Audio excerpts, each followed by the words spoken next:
In his book, Man's Search for Meaning, the Jewish psychologist Viktor Frankl gives a first-person account of his experience surviving a concentration camp during World War II.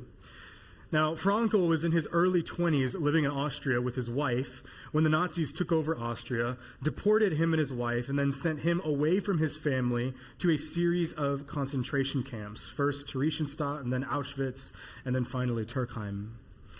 Now, the book, Man's Search for Meaning, is part memoir and part psychological analysis. And it follows what Frankl observed as the spiral of despair that overtook most of the prisoners around him. So first, what Frankl observed was shock. So prisoners around him struggled to grasp their new reality of life devoid of pleasure and instead filled with pain.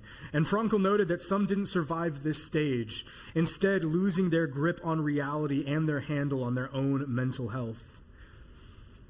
Stage 2 was apathy. Eventually, Frankl observed a letting go of prisoners' will to live or survive. He witnessed their loss of the fear of threat of death. Nothing could shake them. They simply didn't care if they lived or died anymore. Now, most prisoners stayed here at this level, but a few made it to the third stage, which Frankl calls depersonalization. This is where there's a complete disassociation, an abandoning of personal identity, an abandoning of all memory, of all aspirations, and all visions for the future. Frankl noted that prisoners saw themselves, they begin to see themselves, those that reach this stage, as things, not beings. And if you reach this state, Frankl said that it was likely you would succumb to death, physical death, within a few days. Emotionally, you were already dead. But here's what Viktor Frankl found. The ones who survived the brutal physical conditions of the concentration camps, which included forced labor, malnutrition, starvation, beatings, the ones who were able to survive all the physical torment that went with these new conditions, the ones who were able to resist this three-stage spiral of despair, weren't those who were the healthiest. In fact, it was often those who were the most physically fit or healthy that passed away first. It wasn't those who were most physically fit, the ones who had the most physical endurance. The ones who survived were usually physically the weakest, but they were the ones who were able to reorient their lives around their new reality, to see their present circumstances as a means to an end, and who were able to put their current lives within the context of a broader story. In other words, it was those who were able to find and live with hope. Now this morning, we are celebrating the first Sunday of Advent. Now Advent is a joyful season. That was a heavy intro, I know, I'm realizing that was really dark. This is happy. It's a celebratory time. It's Christmas. Advent is a joyful season in the church calendar that marks the weeks leading up to Christmas. Just like Easter or Pentecost, Advent has been observed and celebrated by the Christian church going all the way back to the 5th century. Now, the word Advent comes from the Latin word adventus, which roughly translates to coming or arrival. And it refers to the season where we, followers of Jesus, throughout history, look back on Jesus' first arrival through his birth at Christmas time, and we look forward to his final arrival back to earth to rule over the new creation. Now, traditionally, each week, the church focuses on one of the 4 major themes of Advent: hope, peace, joy, and love. Now, as we enter into the Christmas season, we are beginning this week with a look at the theme of hope. What we have this morning in the passages that we just read, those 2 quick stories, is a story of 2 people, a priest and a prophetess. Now, both of these people are righteous in God's sight. Both are committed to living their lives serving the Lord. Both experience, in different ways, pain and suffering. Both receive hope breaking through their work routines, but each one responds to hope in wildly different ways. So with that, first, the priest. Look again at Luke chapter 1, starting in verse 5. In the days of King Herod of Judea, there was a priest of Abijah's division named Zechariah. His wife was from the daughters of Aaron, and her name was Elizabeth. Both were righteous in God's sight, living without blame according to all the commands and requirements of the Lord. But they had no children because Elizabeth could not conceive, and both of them were well along in years. Now, Zechariah was a priest. He was someone who worked in the temple. The priests were part of a long tradition stretching all the way back to the time of Moses in the book of Exodus. Their main job was to maintain the temple, the sacred building that represented the overlap of heaven and earth, where people would come and make sacrifices in order to atone for their sins. Zechariah's wife, Elizabeth, also comes from a family of priests, specifically from the family of Aaron, Moses' brother, and the very first official priest. So Zechariah, to be a priest, married to someone else who comes from not just a family of priests, but a family that can trace their lineage all the way back to Aaron, this made you basically doubly righteous.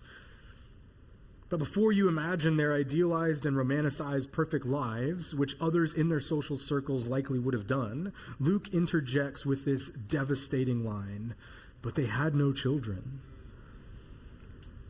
Now, in this time, to struggle with infertility wasn't a medical problem. It was seen as a spiritual one. Most, again, at this time, assumed that God blessed those who were righteous with children and material blessings. And if you didn't have either, you weren't righteous enough. To experience this kind of suffering meant that something had likely gone horribly wrong with God's plan for your life. And there's a good chance it was your fault. Verse 8. When his division was on duty, and he was serving as a priest before God, it happened that he was chosen by lot, according to the custom of the priesthood, to enter the sanctuary of the Lord and burn incense. At the hour of incense, the whole assembly of the people was praying outside. Now, what Zechariah is doing here is a huge deal. It's a detail we kind of skip over when we're reading the story just so we can get ahead to John the Baptist and Jesus and all that stuff. But we have to zero in because this is a huge deal in his life. The offering of incense was considered one of the highest privileges that a priest could do. In fact, it could only be done once in every priest's life, and there's a good chance that you weren't even able to do it at all. See, at this time, there were a lot of priests and not enough temple jobs. And so in that situation, specifically with this kind of a task, burning incense in the temple, the priest who was chosen for that incense burning would have their name drawn. So it was chosen by lot, which meant that some priests never got their names drawn and they never got to perform this sacred act. Now, the priest whose name got drawn would then go in with the other priests to the holiest part of the temple, where the other priest would then leave him while he burned incense, and everyone else would wait outside praying. This moment here is arguably the most important moment in Zechariah's whole career. Verse 11. An angel of the Lord appeared to him, standing to the right of the altar of incense. That doesn't happen. That's not a normal thing for that to happen. When Zechariah saw him, he was terrified and overcome with fear. But the angel said to him, "Don't be afraid, Zechariah, because your prayer has been heard. Your wife Elizabeth will bear you a son, and you will name him John. There will be joy and delight for you, and many will rejoice at his birth. For he will be great in the sight of the Lord. He will never drink wine or beer. He will be filled with the Holy Spirit, even while he's still in his mother's womb. He will turn many of the children of Israel to the Lord their God, and he will go before him in the spirit and power of Elijah." Whoa. "To turn the hearts of fathers to their children and the disobedient to the understanding of the righteous, to make ready for the Lord a prepared people." "How can I know this?" Zechariah asked the angel, "For I'm an old man and my wife is well along in years." The angel answered him, "Well, I am Gabriel, who stands in the presence of God, and I was sent to speak to you and tell you this good news. Now listen, you will become silent and unable to speak until the day these things take place, because you do not believe my words, which will be fulfilled in their proper time." So though Zechariah is at a high point in his career, he's hopeless. See, now we get a really clear picture of who Zechariah is and what his circumstances really are.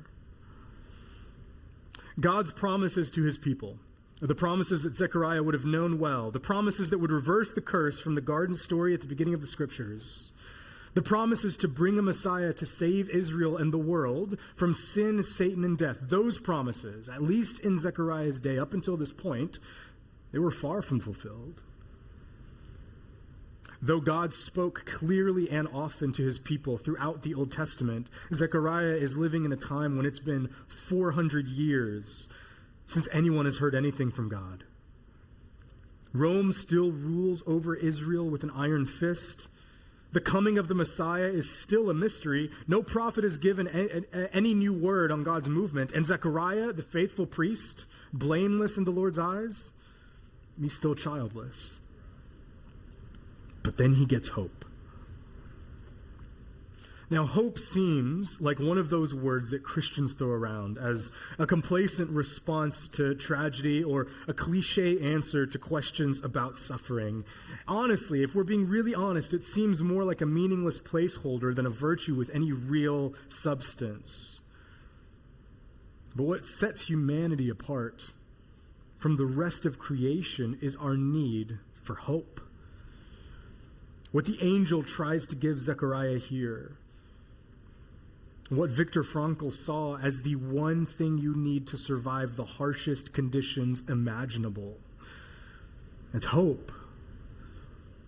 It's the innate need that we have to look for something beyond ourselves to escape the problems within ourselves: pain, guilt, fear, and death. It's our capacity to extend our mental and emotional faculties to something transcendent, meaning something outside of what we can see, touch, taste, smell, hear, to numb our pain, to give us purpose, and to point us to something to look forward to. Hope is anything we look to for meaning, purpose, escape, answers, comfort. Now, we might vary in the things that we decide to put our hope in, but all of us are looking for something beyond what we can do and what we can see in order to make sense of the world around us. Whether our hope extends into eternity with God or into a weekend Netflix binge that offers a quick escape. Whether our hope is in Christ and his coming kingdom or the coming high and numbing from a drink or substance. Whether our hope is in the future righting of all wrongs, the eradication of sickness and death, and the consummation of God's union with his people, or in the next doom scroll, the next sexual exploit, or the next relationship, promotion, or weekend getaway. The question we ask ourselves during Advent is not, do you have hope? But rather, what is your hope actually in? What the angel Gabriel does here in the middle of the temple during the highlight of Zechariah's career is confront him with that question. Do you really believe what you're doing here? Would you believe me if I gave you hope? See, Zechariah gets an answer to his and his wife's prayers, and they get an answer to God's 400 years of silence. Not only will God provide Zechariah and Elizabeth with a son, which would have been hopeful enough, but also that son will have what Gabriel calls the spirit and power of Elijah, one of the greatest prophets in the whole Old Testament. See, prophets look behind at God's past faithfulness and promises in order to look ahead to God's promised future.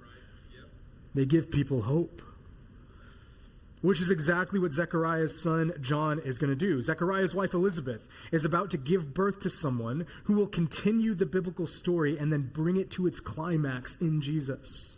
Their son, John, according to the angel Gabriel, who will also become known as John the Baptist, not only will he have a great career as a prophet, he'll be the one to prepare the way for Jesus. meaning his job is going to be to remind people of God's promise to restore the world and then invite them to live in that reality here and now, today, by repenting, which means aligning themselves with the rule and reign of the coming king, and being baptized as a sign of that alignment and allegiance to Jesus. All of God's Old Testament promises are about to be fulfilled, and it's going to happen through Zechariah.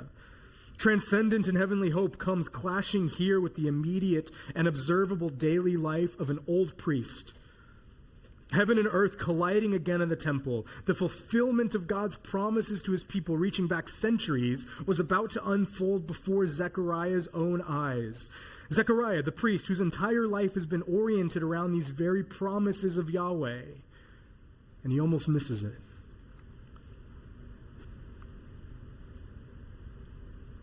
How can I know this? The Korean Christian philosopher Byung-Chul Han argues that the opposite of hope isn't despair or depression, it's fear. He argues that we lose our capacity for hope when we give our minds, our hearts, and our bodies over to the anxieties that overtake the world around us and within us. Whether it's fear about the decline of the American empire, fear about the future of the church, or simply the fear that, like Zechariah, our own personal hopes and dreams won't actually come true. Fear makes us incapable of receiving hope when we have the chance. And it chokes out our ability to move beyond our circumstances and to something else. How can I know this? It's not a response to hope. That's a response to fear. Right. Now, it would be so easy and so cliche for me to stand up here and say, so put your hope in Jesus. He is your hope, and then end with a song and be on our way. And that's true, and I believe that. But can we just be honest for a moment? Most of us, if we're honest, have lived long enough with despair and disappointment and fear to know that things don't always get better. God, in our experience at least, lets us down. Our expectations aren't met. We're old and childless, unmarried or widowed, or in conditions that we never would have imagined ourselves in, feeling like we are in our own cycle of shock, apathy, and depersonalization. Prayers go unanswered. Prayers that get answered and blessings that God gives are then taken away later. Or we live our lives like Zechariah, righteous and blameless in God's eyes, and yet we feel ignored by the same God that we serve and worship. Life will bring suffering. Or in the words of Jesus himself, in this life, you will have trouble. Replace the word trouble with anything you want. It could be a monumental tragedy that redefines our lives as we know it, a death, a loss, a divorce. It could be a decision that immediately shakes us out of our optimism and forces our attention, like Zechariah, to the fear of an unknown future. Or it could just be disappointment and the malaise of a life you realize you're living that you didn't imagine actually living. The dreams you once had, you'll never achieve. So we settle for life as it is, and we put our vague expectations of a better future in God's hands, or we hope. We hope for things like better weather tomorrow. We hope we get that promotion at work or that job we feel like we bombed the interview for. We hope our spouse forgot about that dumb thing we said yesterday. We hope our kids are better tomorrow than they are today. We hope that our football team wins. But this isn't hope. These are spiritual band-aids on deep wounds that we ignore until we find ourselves disillusioned and depersonalized, settling for good weather and a decent Netflix show to help us unwind. Is that really what we celebrate during Advent? Is that really all that Jesus came to bring? That leads us to the prophetess. Flip over again to Luke chapter 2, verse 36. There was also a prophetess, Anna, a daughter of Phanuel of the tribe of Asher. Now she was well along in years, having lived with her husband 7 years after her marriage, and was a widow for 84 years. She did not leave the temple, serving God night and day with fasting and prayers. At that very moment, she came up and began to thank God and to speak about him to all who were looking forward to the redemption of Jerusalem. Now, we don't know much about Anna the prophetess. In fact, this is the only story we have of her in the New Testament. But Luke gives us enough details to help us paint a portrait of who she was. So, first, Anna was a prophetess. Now, as a prophet, like Zechariah the priest, Anna carries on a legacy and vocation among selected men and women that goes back centuries to the time of Moses in the book of Exodus. Now, contrary to popular belief, we've said this before, and we will probably continue to say it again, prophets were not primarily fortune tellers or doomsday predictors, though they did have fortunes that they foretold and doomsdays that they did predict. That wasn't their main job. They were spokespeople for God, giving the Israelites, God's people, a message directly from God himself. They would declare messages to God's people, teach them how to follow Yahweh, this one true God, and then redirect those people when they lived out of alignment of that God's will. It was their duty to listen for God's voice, to discern the movement of the hearts and actions of God's people, and then to teach them how to fall back in line with God's will. Prophets were necessary because God used them to give his people hope. Since the beginning of the biblical story, the world has been increasingly warped, broken, and infected by sin, Satan, and death. God's people, the Israelites, were both victims to and participants in that sin, giving themselves over to idolatry, materialism, and greed. Through the prophets, God promised to one day bring a king who would rule over God's people, eradicate all sin and injustice in the world, and then save them from their oppressors. But again, between the Old Testament and the New is 400 years of silence.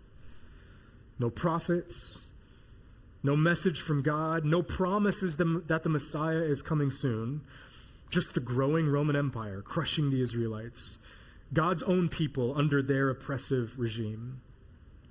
Now, just before this passage, Jesus is born. He's brought, as is the custom among Jewish parents, to the temple in Jerusalem to be dedicated to the Lord. Now, when he's there, another man named Simeon recognizes that this baby Jesus is the long-awaited Messiah. So Simeon breaks out into a song. He declares good fortune over Jesus and his parents, and then he prophesies about all the great things that Jesus is going to do for God's people. And Anna is there for all of it. But like Zechariah, Anna has had her share of suffering and tragedy. Now, it's an interesting little detail that Luke includes, but at this time, there's no printing press, and so the gospel story, it's prime real estate, what you're able to write and include, and the fact that Luke includes this is telling. The Greek here is difficult to translate, but what the text seems to be saying is that she's an 84-year-old woman who's also a widow, having only experienced the joy of marriage for 7 short years. Now, it seems that she's alone, no family left, which we can assume because when hope meets her here in the temple, just like it did with Zechariah, she's doing what she always does. Praying, fasting, and worshiping the God that she's oriented her life around. See, unlike Zechariah, Anna understands something about hope.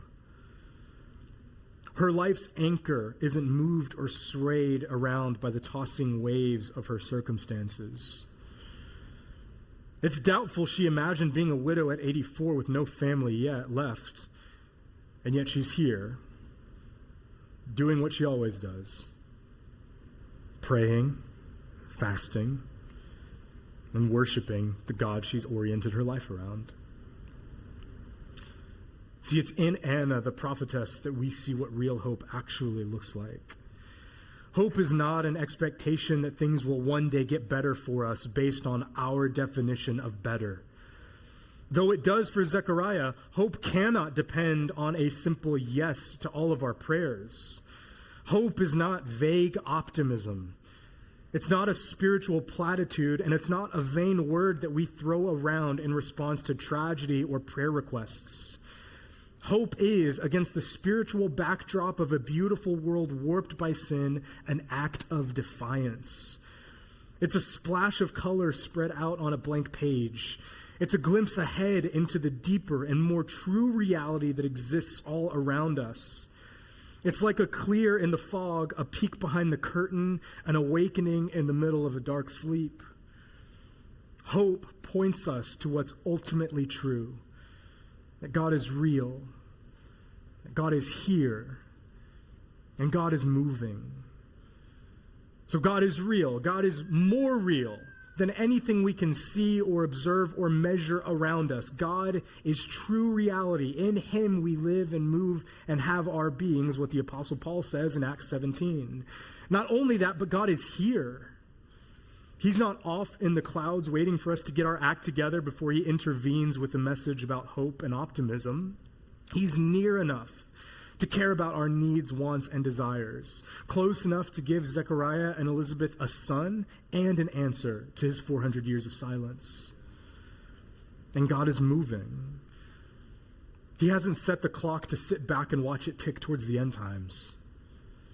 He's moving creation towards redemption as we speak, whether we realize it and see it or not.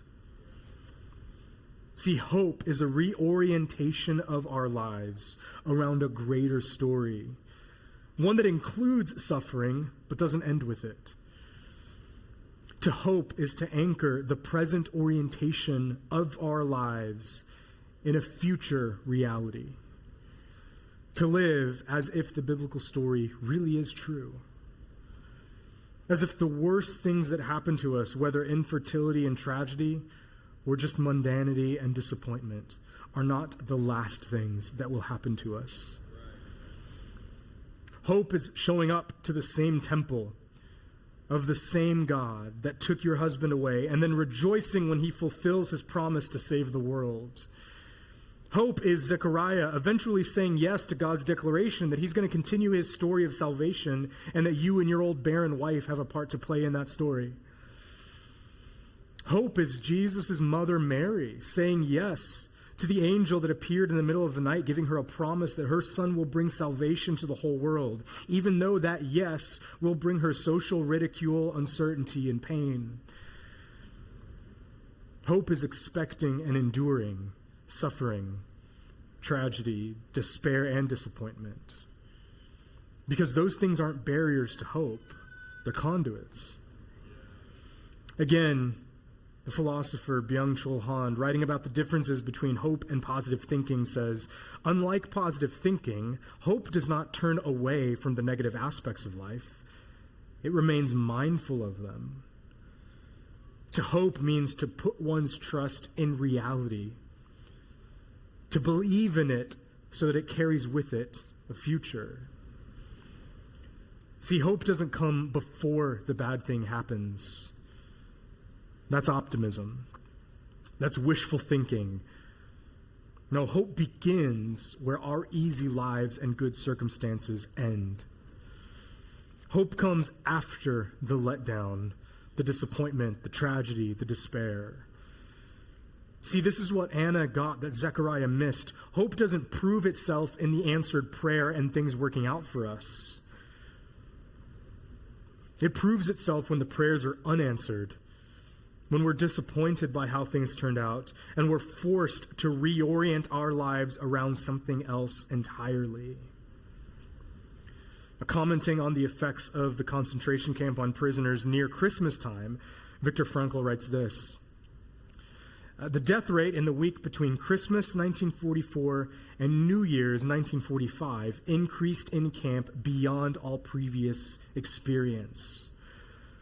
It was simply because the majority of the prisoners had lived in the naive hope that they would be home by Christmas. But for us, the ones who survived, The meaning of life embraced the wider circles of life and death, of suffering and dying. Once the meaning of suffering had been revealed to us, we refused to minimize or alleviate the camp's tortures by ignoring them or harboring false illusions and entertaining artificial optimism. Suffering had become a task on which we did not want to turn our backs. See, unlike vague optimism, hope needs suffering in order to prove itself. Disappointment and despair can actually be gifts because they are actually indicators that what we had our hope in was ultimately insufficient. That's why Zechariah had a hard time believing the angel and why Anna continued to live her life in such a way that when hope comes to meet her, she's ready for it. So who are you in the story? Are you Zechariah? Some of us have become so disillusioned by pain, so affected by disappointment and unanswered prayers that we just can't hope for anything more than a restful weekend and a good show to binge to help us relax. If heavenly and transcendent hope were to break through our daily lives and routines, we would respond like Zechariah. How can I really trust this? How can I know for sure that God is real? That God is here, that he's moving, that he's alive, that he cares about me at all? So if that's you, what do? You remind yourself of the story. See, as followers of Jesus, we get to tell and retell ourselves of God's promises and his past faithfulness as a way to bring God's planned future into the present. And so like Zechariah, we do what we're called to do, whether that's the high point of our careers or just normal daily tasks. But we do so with a hopeful expectation that, like Zechariah, the transcendence of God can break through the mundane at any moment. We keep doing what God has called us to do. Normal life, boring and routine, but with the posture of expectation. Expectation that the power and presence of God could break through the normalcy of our schedules and soccer practices and work presentations and business meetings and house chores and commutes and bedtime routines. That hope could redirect our boredom or our suffering, our sorrow or our grief, and point it towards the future. See, to hope is to remind ourselves of the promise. God is real, whether you feel him or not. That God is here, nearer to you in your pain than you can possibly imagine, and God is moving, whether you feel like it or not. Are you Anna? Faithfully serving God and orienting your life around the biblical story. Affected but not disillusioned by pain and suffering. If so, what do? You share your hope. It's what Anna does in verse 38. She sees Jesus, she hears these prophecies and songs from Simeon, and then in verse 38, she begins to speak about God to all who are looking forward to the redemption of Jerusalem. Everybody. She shares that hope with everybody she can. See, hope isn't just for us to receive and live by. It's for us to share. We get it, and then we give it away. We share with others how we ourselves are longingly awaiting Jesus' second coming, when God will right all of the world's wrongs and put the world back to its original state by bringing together heaven and earth in full. Our deepest longings will be fulfilled, all of our prayers will be answered, and the malaise of living in the middle of an unfinished story will be cured. Now, because of this future hope, Advent is a time of celebration. We wait, but while we wait, we joyfully reorient ourselves around the end of the story, keeping God's future promises at the forefront of our minds. So we gather with friends and family. We share meals. We give generously. We play and laugh. All as a foretaste of our future, when Jesus will come again to fully rule and to reign.